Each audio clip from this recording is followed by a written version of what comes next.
Noi siamo favorevoli al terzo mandato per i sindaci fino a 15.000 abitanti, non siamo favorevoli al prolungamento del mandato ai governatori che hanno già avuto 2 mandati.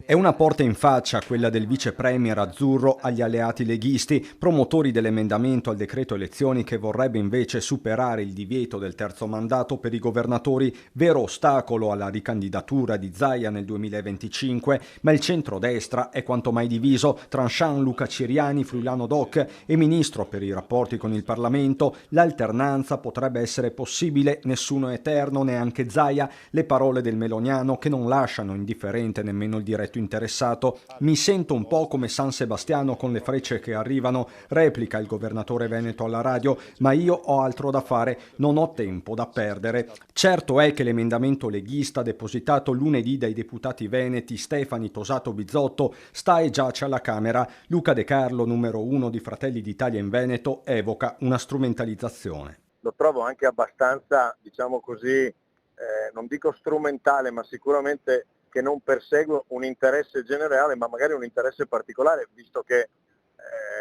chi lo propone sono 3 parlamentari veneti e l'allusione naturalmente alla possibilità di far fare il terzo, anzi quarto mandato nel caso di Luca Zaia è abbastanza evidente, quindi invece io credo che su questo tema si debba legiferare sul principio generale. Insomma, tra alleati e il gelo, con Roberto Marcato che, seppure in rotta di collisione con il partito, sembra dettare la linea al carroccio. Il Veneto spetta alla Lega, altrimenti pronti a correre da soli, dice al portale Affari Italiani, dichiarazioni che fanno perdere ogni diplomazia allo stesso De Carlo. La sfida sembra aperta.